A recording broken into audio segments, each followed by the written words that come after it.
Chapter 2: The Science of Deduction. We met next day, as he had arranged, and inspected the rooms at number 221B Baker Street, of which he had spoken at our meeting. They consisted of a couple of comfortable bedrooms and a single large, airy sitting room, cheerfully furnished and illuminated by two broad windows. So desirable in every way were the apartments, and so moderate did the terms seem when divided between us, that the bargain was concluded upon the spot, and we at once entered into possession.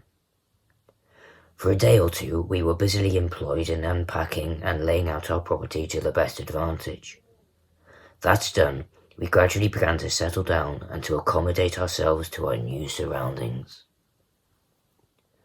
Holmes was certainly not a difficult man to live with.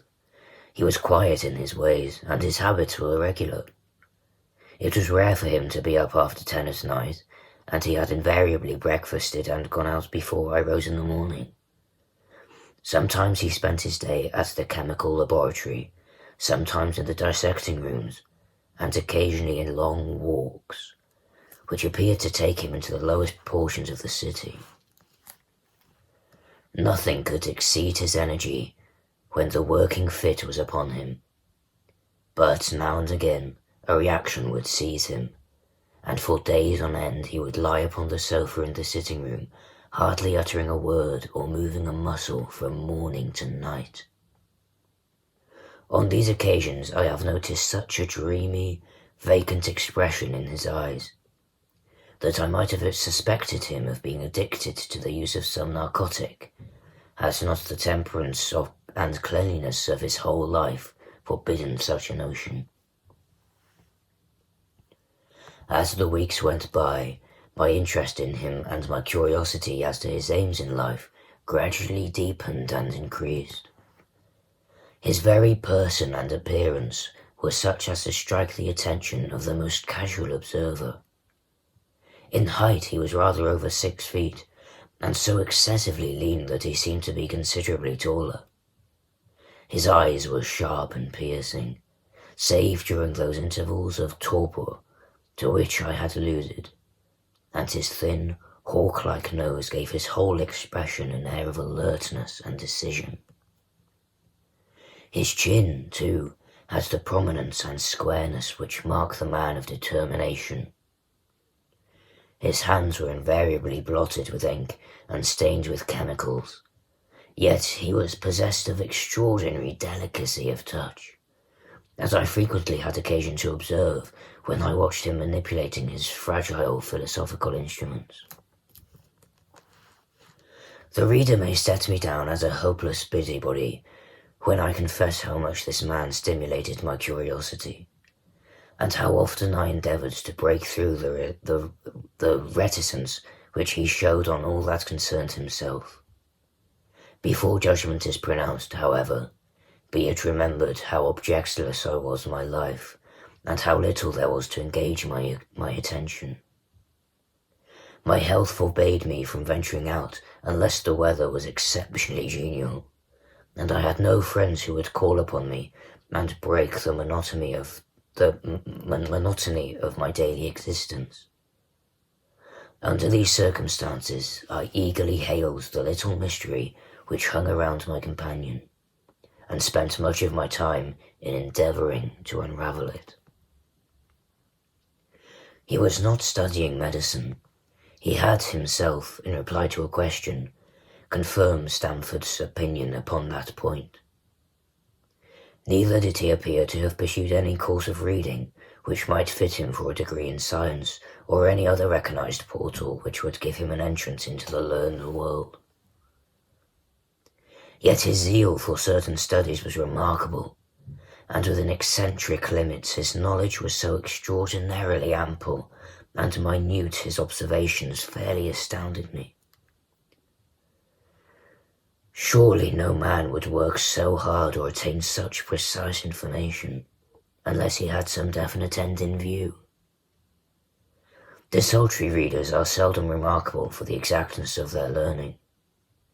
No man burdens his mind with small matters unless he had some very good reason for doing so. His ignorance was as remarkable as his knowledge. Of contemporary literature, philosophy, and politics, he appeared to know next to nothing.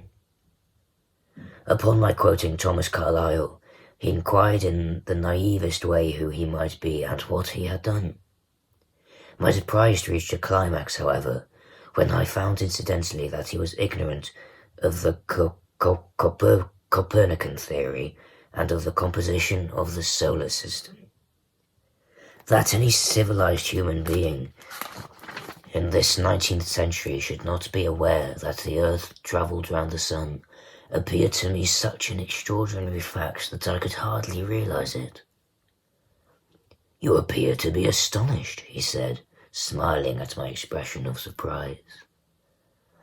"Now that I do know it, I shall do my best to forget it." "To forget it?" "You see," he explained, "I consider that a man's brain originally is like a little empty attic, and you have to stock it with such furniture as you choose. A fool takes in all the lumber of every sort that he comes across, so the knowledge which might be useful to him gets crowded out, or at best is jumbled up with a lot of other things, so that he has a difficulty in laying his hands upon it. Now the skilled workman is very careful indeed as to what he takes into his brain attic. He will have nothing but the tools which may help him in doing his work, but of these he has a large assortment, and all in the most perfect order. It is a mistake to think that the little room has elastic walls and can distend to any extent. Depend upon it, there comes a time when for every addition of knowledge you forget something that you knew before. It is of the highest importance, therefore, not to have useless facts elbowing out the useful ones. "But the solar system," I protested. "What the deuce is it to me?" he interrupted impatiently. "You say that we go round the sun. If we went round the moon, it would not make a pennyworth of difference to me or to my work." I was on the point of asking him what that work might be, but something in his manner showed me that the question would be an unwelcome one. I pondered over our short conversation, however, and endeavoured to draw my deductions from it. He said that he would acquire no knowledge which did not bear upon his object. Therefore, all the knowledge which he possessed was such as would be useful to him. I enumerated in my own mind all the various points upon which he had shown me that he was exceptionally well informed. I even took a pencil and jotted them down. I could not help smiling at the document when I had completed it.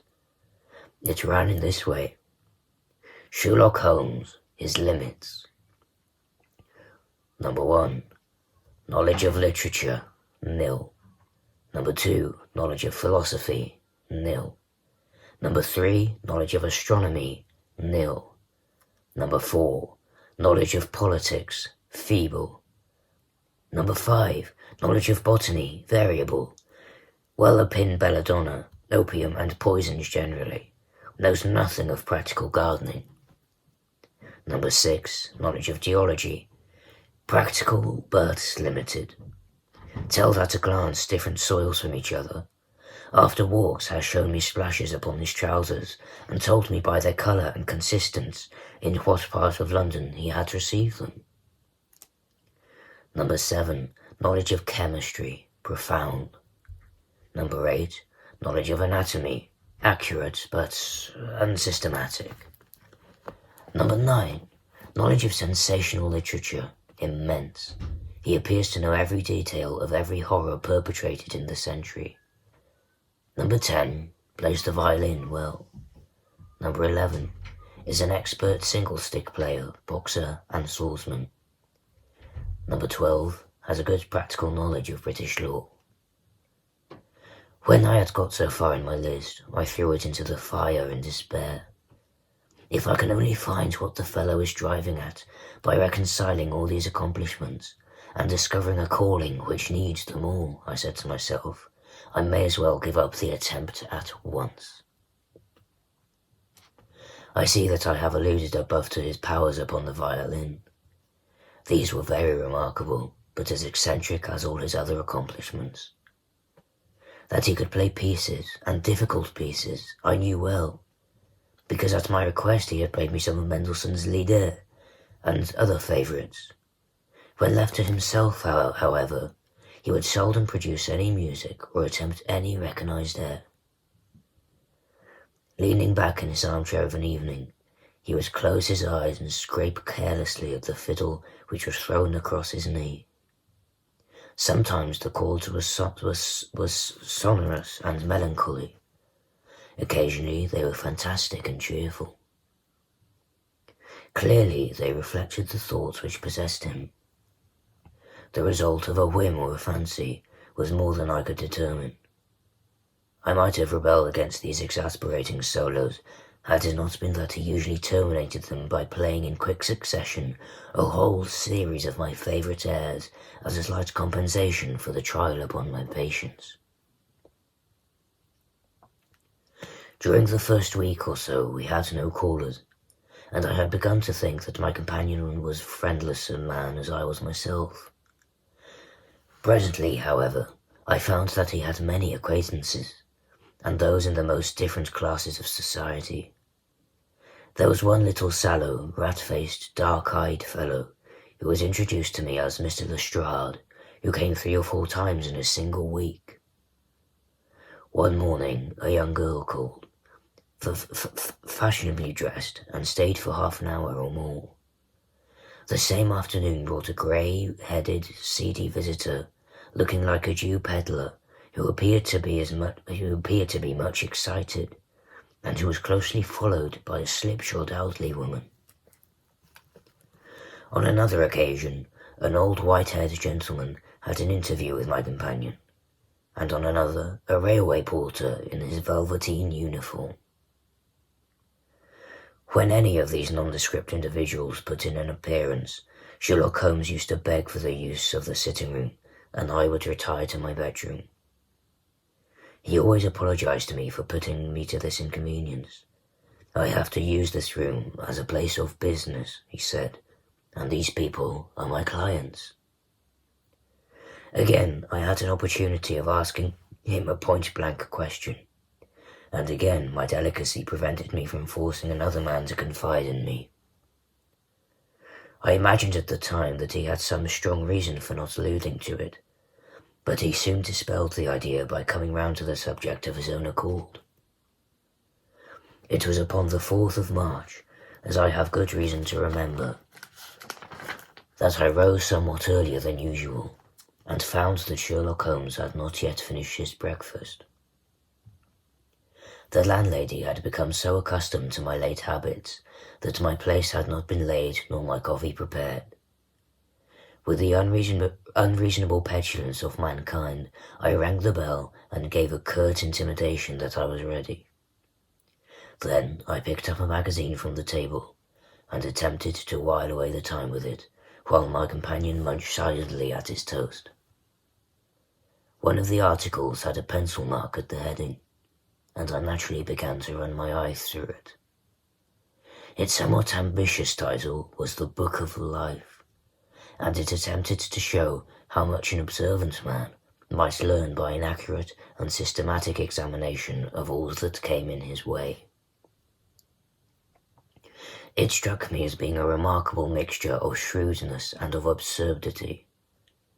The reasoning was close and intense, but the deductions appeared to me to be far-fetched and exaggerated.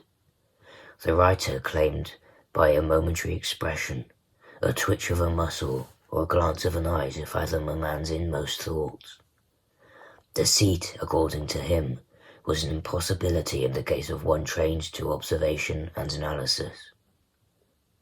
His conclusions were as infallible as so many propositions of Euclid. So startling would his results appear to the uninitiated that until they learned the processes by which he had arrived at, then they might well consider him as a necromancer. From a drop of water, said the writer, A logician could infer the possibility of an Atlantic or a Niagara without having seen or heard of one or the other. So all life is a great chain, the nature of which is known wherever we are shown a single link of it. Like all other arts, the science of deduction and analysis is one which can only be acquired by a long and patient study. Nor is life long enough to allow any mortal to attain the highest possible perfection in it. Before turning to these moral and mental aspects of the matter which present the greatest difficulties, let the inquirer begin by mastering more elementary problems. Let him, on meeting a fellow mortal, learn at a glance to distinguish the history of the man and the trade or profession to which he belongs. Puerile as such an exercise may seem, it sharpens the faculties of observation and teaches one where to look and what to look for.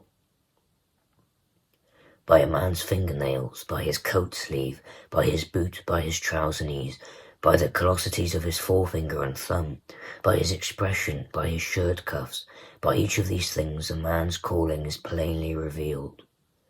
That all unedited should fail to enlighten the competent inquirer in any case is almost inconceivable. "What ineffable twaddle," I cried, slapping the magazine down on the table. "I never read such rubbish in my life." "What is it?" asked Mr. Holmes. "Why, this article," I said, pointing at it with my egg spoon as I sat down to my breakfast. "I see that you have read it since you have bookmarked it. I don't deny that it is smartly written. It irritates me, though. It is evidently the theory of some armchair lounger who evolves all these little paradoxes in the seclusion of his own study. It is not practical. I should like to see him clapped down in a third-class carriage on the Underground and asked to give the trade of all his fellow travellers. I would lay 1,000 to 1 against him." "You would lose your money," Holmes remarked calmly. "As for the article, I wrote it myself." "You?" "Yes, I have a turn both for observation and for deduction. The theories which I have expressed there, and which appear to you to be so chimerical, are really extremely practical. So practical that I depend upon them for my bread and cheese." "And how?" I asked involuntarily.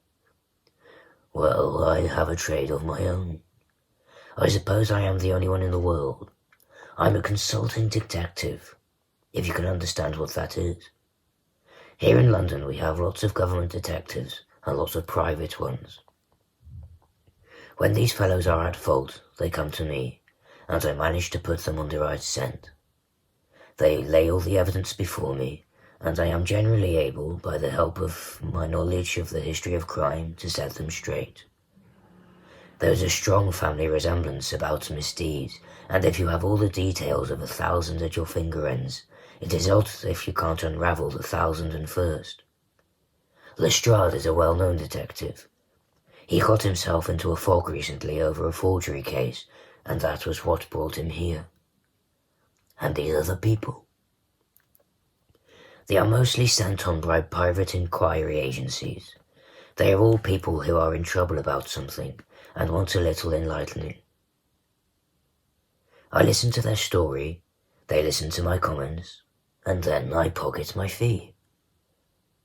"But do you mean to say," I said, "that without leaving your room, you can unravel some knot which other men can make nothing of, although they have seen every detail for themselves?" "Quite so. I have a kind of intuition that way. Now and again a case turns up which is a little more complex.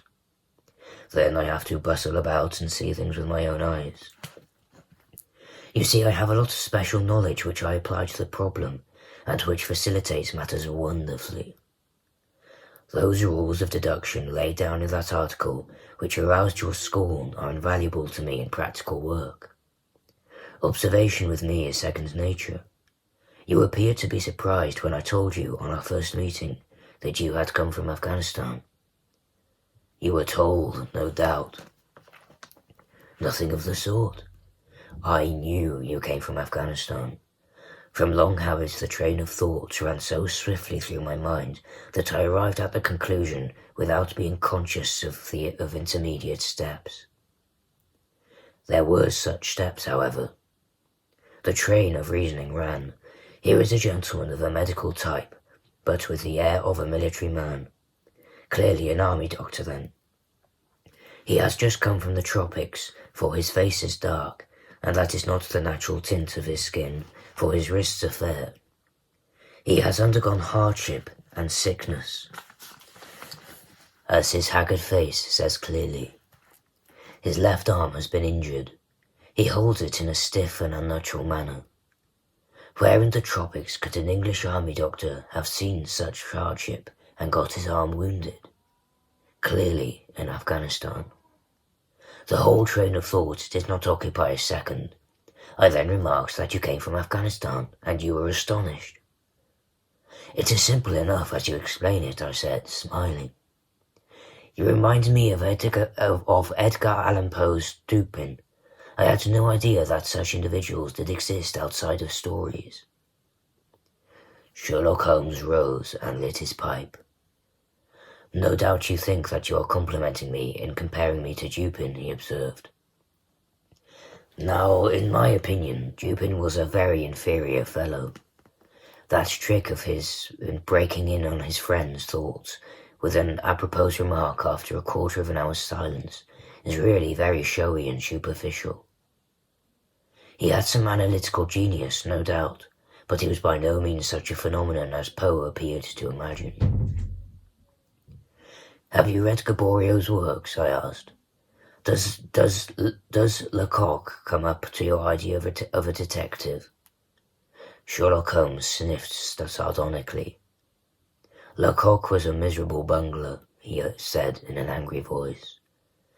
He had only one thing to recommend him, and that was his energy. That book made me positively ill. The question was how to identify an unknown prisoner. I could have done it in 24 hours. Lecoq took 6 months or so. It might be made a textbook for detectives to teach them what to avoid. I felt rather indignant at having 2 characters whom I had admired treated in this cavalier style. I walked over to the window and stood looking out into the busy street. This fellow may be very clever, I said to myself, but he is certainly very conceited. There are no crimes and no criminals in these days, he said carelessly. What is the use of having brains in our profession? I know well that I have it in me to make my name famous. No man lives or has ever lived who has brought the same amount of study and of natural talent to the detection of crime which I have done. And what is the result? There is no crime to detect, or, at most, some bungling villainy with a motive so transparent that even a Scotland Yard official can see through it. I was still annoyed at his bumptious style of conversation. I thought it best to change the topic. I wonder what that fellow is looking for, I asked, pointing to a stalwart, plainly dressed individual who was walking slowly down the other side of the street, looking anxiously at the numbers. He had a large blue envelope in his hand and was evidently the bearer of a message. You mean the retired Sergeant of Marines, said Sherlock Holmes. Brag and bounce, thought I to myself. He knows that I cannot verify his guess. The thought had hardly passed through my mind when the man whom we were watching caught sight of the number on our door and ran rapidly across the roadway. We heard a loud knock, a deep voice below, and heavy steps ascending the stair. For Mr. Sherlock Holmes, he said, stepping into the room and handing my friend the letter. Here was an opportunity of taking the conceit out of him. He little thought of this when he made that random shot. May I ask, my lad, I said in the blandest voice, what your trade may be. Commissionaire, sir, he said gruffly, uniform away for repairs. And you were? I asked, with a slightly malicious glance at my companion. A sergeant, sir. A Royal Marine Light Infantry, sir. No answer? Right, sir. He clicked his heels together, raised his hand in a salute, and was gone.